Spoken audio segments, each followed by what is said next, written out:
9 months बहुत problematic था। वहां पे एंट्री होती है मेरे हस्बैंड की। अच्छा।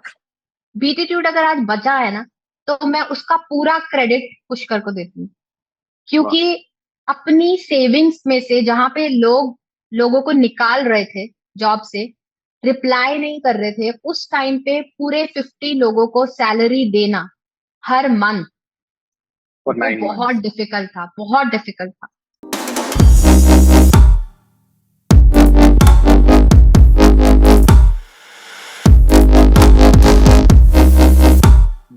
तो उसके बाद क्या हुआ कि मुझे शुरू शुरू में ना बहुत फर्क पड़ता था, बहुत ज्यादा, कि मेरी कोई मैं आपको बताऊं, एक फोटो शूट करवाने में ना उस समय, मतलब मैं सुबह से लेके शाम तक सिर्फ खड़ी रहती थी, क्योंकि मैं स्टाइलिंग भी मैं ही करती थी उनकी, कि उनको क्या पहनना है। मैं हर चीज, उनका पल्लू ठीक करने से लेके कैसा पोज होना चाहिए, सुबह से शाम तक वाह। धूप में खड़े रहना, क्योंकि अब जो शूट था ना वो इंडोर नहीं होता था, आउटडोर होता था। आउटडोर ओपन एंड समबडी तो else is ripping you of वहां पे। हाँ, तो वो लोग, हर कोई, क्या होता था, जैसे ही मैं शूट अपलोड करती थी, वैसे ही लोग अलग अलग व्यूवर्स को फोटोज भेजते थे कि हमें ना ये साड़ी चाहिए ऐसा सस्ते चाहिए। वाली। तो वो मेरे लिए बहुत डिफिकल्ट था, और मुझे ना इतना हार्डवर्क करने के बाद बहुत बुरा लग रहा था कि लोग, मैंने भी शुरू किया बट मैंने कभी किसी का कॉपी नहीं किया। मैंने भी एक पहले सिर्फ एक नॉर्मल फैब्रिक की तरह साड़ी की फोटो क्लिक करके सेल किया है। तो मुझे बहुत बुरा लग रहा था कि लोग ऐसे क्यों कर रहे हैं। शुरू शुरू में मुझे बहुत बुरा लगा, मेरे हस्बैंड मुझे बोलते थे कि ऐसा होता है, सबके साथ होता है, तो तुम उस चीज को इतना मत लो। मैंने बोला हाँ, आई हम्म। नो सबके साथ होता है, बट मैं उसके लिए इतना मेहनत करती हूँ, तो मुझे शायद बहुत ज्यादा बुरा लग रहा है। हम्म। तो उसके बाद क्या हुआ कि ठीक है, फिर मैंने धीरे धीरे करके इग्नोर करना शुरू किया उन चीजों को। फिर मैंने एक चीज और इंट्रोड्यूस की, वो थी कलमकारी साड़ीज। मेरी ये सुना है नाम, आपने कलमकारी सुना? साड़ी। सुना है, कलमकारी सुना है। Saris is from Andhra Pradesh. अब आई एम तेलुगु तो उतना पता होना चाहिए शायद। अच्छा, ओके। तो वो ना पूरी हाँ। हाथ से बनती है, पेन हाँ। कलमकारी, मतलब मैं वो हाँ। लेती थी जो पूरी हाथ से बनती है। देयर इज अदर ऑल्सो जिसमें हैंड ब्लॉक कहते हैं, बट पेन कलमकारी मैंने ली जो पूरी हैंड पेंटेड होती है। हम्म। और उस एक साड़ी को बनाने में उसमें स्क्रिप्चर्स होते हैं, स्टोरी भी होती है, रामायण की स्टोरी, और स्क्रिप्चर्स होते हैं। तो उसमें ओके। उसको ना बनाने के लिए अराउंड, पूरे प्रोसेस को, उसका डाइंग प्रोसेस का, हैंड पेंटिंग, फिर वापस से उसको बॉईल करके उसका कलर नहीं छूटे, वो जो पूरा प्रोसेस होता है, उसमें अराउंड, डिजाइन के हिसाब से जो डिजाइन मैं लेती थी, उसमें अराउंड 45 to 60 डेज लगते थे एक साड़ी में, एक साड़ी। उसको माय गॉड। बनाने में। ये कितना प्राइस पॉइंट क्या होता है इनका? और इन साड़ी का प्राइस पॉइंट होता है अराउंड 25,000 से 60,000 तक, वाह। डिपेंड अपॉन आप कौन सा मटेरियल पे बना रहे हो। बट उसमें इतना हार्ड वर्क लगता है, तो उसकी कॉस्ट इतनी होती है। बट तो 25,000 भी कम लग रहा है मुझे। अगर 60 डेज लग रहा है, 45 to 60 डेज। नहीं, मैं उस पे जितने में मुझे मिलता है, मैं उसमें उतना मार्जिन नहीं रखती हूँ। बट हम्म। वो रीजनेबल भी होना चाहिए। बट ये है कि हाँ, हार्ड वर्क का इंडिया में प्रॉब्लम है ना, प्राइसिंग का, वो लोग हार्ड वर्क नहीं समझेंगे, उनको सिर्फ प्राइस दिखता है। फिर हम्म। क्या हुआ कि मेरी कलमकारी साड़ीज जो मैं लेके आई, लोगों ने क्या किया, उसको प्रिंट कराया, प्रिंटिंग, और उसको पता चल रहा मेरी ही फोटो यूज करके वो 999 रुपए में बिक रही है। Shit. तो अब क्लाइंट्स मेरे पास फोटो भेज के बोलते हैं, अरे आपकी साड़ी तो 999 रुपए में मिल रही है हमें वहां। तो My God. यहाँ पे ना मैंने ही कॉल ली, मैंने अपने स्टाफ को बोला कि ये सब कॉल मैं अटेंड करूंगी, तो जब भी आपके पास कॉल आए आप मुझे दे दो। तो मैंने उनको पूरा प्रोसेस एक्सप्लेन किया कि क्या डिफरेंस है और कितना टाइम लगता है, उनको पूरी वीडियोस भेज के कि ये प्रोसेस है, इतना टाइम लगता है, और जो प्रिंट करने का मशीन का प्रोसेस है, मैंने उनको वो भी भेजा वहां से, इसमें इतना टाइम लगता है। तो आप कंपेयर कर लो कि क्यों आपको कॉस्टिंग इतनी बढ़ रही है। तो जब आप किसी को समझाते हो ना, तो क्योंकि उनको नहीं पता है प्रोसेस क्या नहीं है, पता क्या। तो उन्होंने जब पे किया, वो लोग ना हमारे रिपीट क्लाइंट्स थे, तो उन्होंने उस चीज को अप्रिशिएट किया कि हमें प्रोसेस नहीं पता था आकांक्षा, आपने हमें प्रोसेस बताया, अब हम बिल्कुल इस चीज को समझते हैं कि क्यों इसका कॉस्टिंग इतना है। तो मेरा ना रिपीट क्लाइंट्स का रेशियो आज भी अबव 50% है। वाह।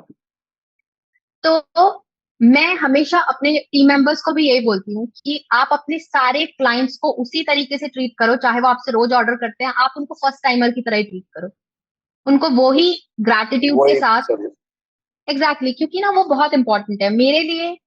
क्लाइंट भगवान के जैसे ही हैं, क्योंकि अगर इतने लोगों का घर चल रहा है यहाँ जीरो से लेके मैं आज यहाँ पहुंची हूँ, तो वो उनके ट्रस्ट की वजह से ही है। और उस चीज को एब्सोल्युटली। मुझे लगता है कि हमें समझना भी चाहिए कि क्या है। हम्म। तो वहां से वो सब चीजें हुई, फिर क्या हुआ, 2019 एंड में, जब कोविड स्टार्ट हुआ, धीरे धीरे स्टार्ट हो रहा था। धीरे धीरे स्टार्ट हो रहा था, वहां पे प्रॉब्लम ये हुई कि वीवर्स के साथ कम्युनिकेशन नहीं हो पा रहा था, सब कुछ चीजें बंद थी, और हम किसी मार्केट प्लेस में नहीं थे। राइट। तो सेल दोबारा से जीरो पे आ गई। और वो क्या क्या फिर? प्रॉब्लम ये हुआ कि वो 9 महीने तक जीरो पे भी, जीरो। 3 महीने जीरो पे थी, उसके बाद 12,000, 13,000 ऐसा चल रहा था। आपके पास कितने एम्प्लॉयज थे तभी? तब मेरे पास एम्प्लॉयज थे 15। 15। अच्छा, 15 लोग। 15 एम्प्लॉयज थे, एंड पूरी टीम मिला के, विद हाँ। वीवर्स की टीम मिला के 50 ओके। वो सब टोटल। आपके ऊपर डिपेंडेंट थे। हाँ, ट्रू। 9 मंथ्स कैसे सर्वाइव नाइन किया? 9 मंथ्स बहुत प्रॉब्लमेटिक था। वहां पे एंट्री होती है मेरे हस्बैंड की। अच्छा। उन्होंने मुझे बोला कि इस चीज में मैं तुम्हें सपोर्ट करूंगा। पहले भी वो हमेशा इन्वॉल्व थे, बट वो बट जॉब में थे तब, different, not into completely into it. Not into completely in beatitude. तो वहां उन्होंने मुझे बोला कि सैलरी मैं दूंगा हम्म। जो है, तो बीटीट्यूड अगर आज बचा है ना, तो मैं उसका पूरा क्रेडिट पुष्कर को देती हूँ। वाह। क्योंकि अपनी सेविंग्स में से, जहां पे लोगों को निकाल रहे थे जॉब से, रिप्लाई नहीं कर रहे थे, उस टाइम पे पूरे 50 लोगों को सैलरी देना हर मंथ, फॉर वो नाइन बहुत मंथ्स डिफिकल्ट था, बहुत डिफिकल्ट था। उसके बाद क्या हुआ कि अब सोचा कि अब होगा क्या, अभी स्टॉक तो पड़ा है, जितना स्टॉक रखा हुआ है उसका क्या करें। तो उस टाइम पे हमारे क्लाइंट्स थे अराउंड 50,000 प्लस, रिपीट क्लाइंट्स। हम्म। तो मैंने और मेरी टीम ने मिलकर, क्योंकि तब वर्क फ्रॉम होम चल रहा था, मेरी और मेरी टीम ने मिलकर सारे क्लाइंट्स को मैसेज किया और उनको रिक्वेस्ट किया कि मैम अगर आप कुछ ऑर्डर कर सकते हो तो आपको इतना डिस्काउंट मिलेगा, और प्रॉब्लम बताने में कोई इशू नहीं है, तुम्हारे डूबने से अच्छा है कि तुम उसके लिए ट्राई करो। हम्म। तो वहां पे ना हमने उनको प्रॉब्लम बताया कि मैम बहुत सारे व्यूवर्स भी हैं, बहुत सारी चीजें हैं, बहुत सारी रिस्पॉन्सिबिलिटी हैं, अगर आप ऑर्डर कर सको। तो उसमें से ना बहुत सारे क्लाइंट्स ऐसे थे, इवन अब्रॉड के भी, क्योंकि हमारी अराउंड 35% सेल जो है वो इंटरनेशनल है। वाह। नाइस। तो वहां पे क्या हुआ कि चीजें, बहुत सारे ऑर्डर्स आए हमें, बहुत सारे ऑर्डर्स आए।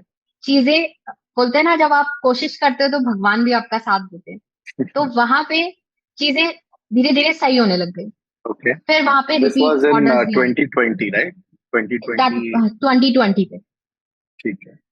तो वहां से फिर क्या हुआ कि चीजें सही होने लगे, बट क्या हुआ कि वो उस लेवल पे सही नहीं हुई कि हम सर्वाइवल से थोड़ा ऊपर पहुंच सके। तो वहां पे एक डिसीजन लेना था जो कि बहुत बड़ा था, और जिससे आपने इतने चीजें शुरू की थी ना, वहां से थोड़ा डिफरेंट था। बट वो डिसीजन ये था कि हमें 20% पावर लूम प्रोडक्ट्स लाने ही पड़ेंगे। अच्छा, these are not handcrafted but not machine hand woven net, made not hand sari. Crafted. हाँ, either people are using the machine, but they are only doing that, so Mm-hmm. That is not fully machine made. Okay. But वो करना ही पड़ेगा, otherwise हम beatitude को नहीं बचा पाएंगे। This was तो during COVID. ड्यूरिंग कोविड वो बहुत टफ था, क्योंकि वो मुझे और पुष्कर को दोनों को डिसाइड करना था। तो वहां पे पुष्कर ने मुझे बोला कि आकांक्षा, दो चीज होती है। एक चीज, तुम कोई चीज गलत नहीं बेच रही हो किसी को, बिकॉज पावरलूम की चीज बेचना कोई गलत नहीं है। आज भी 80% लोग पावरलूम ही पहनते हैं, और तुम कोई ऐसे कपड़े नहीं बेच रही हो जो कि किसी की बॉडी को हार्म करता है। Mm-hmm. तो Okay. यहाँ पे तुम्हें 20% पावर लूम इंक्लूड करना ही पड़ेगा। और झूठ बोल के नहीं कर रही हो, तुम क्लाइंट को बता के कर रही हो। अगर बता, उनको खरीदना होगा वो खरीदेंगे, नहीं खरीदना होगा उनका उनकी मर्जी। बट तुम्हें इसको बचाने के लिए यही एक चीज है। जो करना है वो तो करना है। हाँ, तो वहां पे ना मैंने 3-4 दिन का टाइम लिया, क्योंकि वो मेरे लिए थोड़ा टफ था। मैंने वो चीज उसी पूरा जो थॉट आइडिया जो प्रोसेस थे। से बनाई थी। हाँ, एग्जैक्टली। तो बहुत टफ था, बट मुझे लगा कि सिर्फ मैं नहीं हूं ना यहाँ पे, अभी बहुत सारे एम्प्लॉयज हैं, बहुत सारे वीवर्स हैं, उनका घर चलना है। तो मैं सिर्फ अपनी थॉट प्रोसेस को लेके नहीं अटक सकती। तो वहां पे हमने डिसाइड किया कि हम 20% पावर लूम लाएंगे, बट हम हमेशा चीजें ट्रांसपेरेंट रखेंगे कि ये पावर लूम है और ये हैंडलूम है। ओके। तो वहां पे हमने हर प्रोडक्ट पे मेंशन किया नीचे, उस पे कभी भी हैंड वोवन हैंडलूम नहीं आया। जैसे आजकल है ना मार्केट में, लोगों को लगने लग गया है कि अगर आप हैंड क्राफ्टेड मेंशन कर दोगे तो वो चीज वो ज्यादा में बेच सकते हैं, बल्कि वो हैंड क्राफ्टेड नहीं होती है। नहीं होता। तो मुझे हमेशा सही बता के और अपने एथिक्स के साथ कोई भी कुछ भी ऐसा कॉम्प्रोमाइज नहीं। नहीं करना था कि हाँ। तो मैंने उस चीज को ना प्रॉपर वे में करवाया। ठीक अब है। कुछ अब हमेशा से क्लाइंट्स को पता था कि हम हैंड वोवन हैंड क्राफ्टेड ही बेचते हैं। तो जब हमने पावर लूम लाया ना, वहां पे भी मैंने क्वालिटी का अश्योरेंस रखा और चीजें ऐसी रखी जो यूनिक होती है। ओके। तो उसमें क्या हुआ कि क्लाइंट का, वहां पे प्रॉब्लम ये होती थी कि कॉपी होना यूं हो सकता, आप एकदम कॉपी कर सकते हो। तो लोगों को वहां पे भी बताना कि ये क्वालिटी क्या है, और दूसरा जो आपको 300-400 रुपए में भी बेच रहा है वो क्वालिटी क्या है, डिफरेंस क्या, व्हाट इज द डिफरेंस क्या? वो बहुत डिफिकल्ट था। बट फिर भी हमने उसको एक्सप्लेन चीजें किया। एक्सप्लेन करके, उनको अच्छे से वीडियोस भेज के, सब चीजें भेज के किया। ठीक है। तो वो चीजें फिर वहां से ऐसे हुई। तो उसके बाद हमें बहुत सारे, अभी 2020 में और 21 में चीजें ऐसी आई कि हमें फंड्स की जरूरत थी। तो ऐसा हुआ कि बहुत सारे वीसीस का भी, बहुत सारी मैं यहाँ पे नाम नहीं लूंगी, बट बहुत सारी ऐसी बड़ी कंपनीज का हमें एक्विजिशन के लिए ईमेल आया ऊपर कि आया। आप एग्जिट ओके। कर लो और हम आपकी ब्रांड को टेक ओवर करने के लिए रेडी हैं, आपको अमाउंट के। तो एक बार के लिए बहुत टफ टाइम था, मेरे लिए और पुष्कर के लिए भी, बोथ। क्योंकि पुष्कर भी अब पूरी तरीके से बीडीट्यूब इन्वॉल्व है। में ही थी। तो क्या हुआ कि बहुत टफ था, बट हमने सोचा कि हम ना सिर्फ ये डिसाइड करेंगे नेक्स्ट मंथ को, अगर चीजें बिल्कुल कुछ नहीं हुई तो। बट भगवान की दया से सब कुछ सही हुआ, जो हम चाह रहे थे वो चीजें उसके अकॉर्डिंगली हुई। थोड़ी मेहनत करनी पड़ी, हमने एक और मैन्युफैक्चरिंग यूनिट खुद की डाली। एक तो वाह। एक्सक्लूसिव डिजाइन्स के लिए प्रॉपर हम्म। हमने स्टार्ट किए अपनी इन हाउस यूनिट, जहाँ पे हम लोग एक्सक्लूसिव डिजाइन बनाते हैं विद उनको पेटेंट करा के। ये पावर लूम है कि हैंडलूम ये है? पूरा का पूरा हैंड पेंटेड और हैंड वोवन प्रोडक्ट्स है, वाह। जो कि हम पेटेंट भी करवाते हैं, हमारे पास सबके पेटेंट्स हैं। और हमने कुर्तीज एंड कुर्ताज भी स्टार्ट किया, जो कि ऑर्गेनिक कॉटन और डिफरेंट डिफरेंट टाइप के यूनिक टाइप के प्रोडक्ट्स हैं। तो फिर वहां से चीजें सब बहुत स्मूथली चलने लगी। और आज हम मिंत्रा में भी हैं, आज हम नायका में भी हैं। और हम लोग हमने स्टार्ट किया था 5,000 रुपीज से, और आज हमारा वैल्यूएशन 50 CR है। वैल्यूएशन। हाँ। रेवेन्यू और is around revenue is around 30 CR। 30 CR। तो आप वैल्यूएशन सिर्फ कितना डाल रहे हो? वन क्योंकि point five less than 1.5x?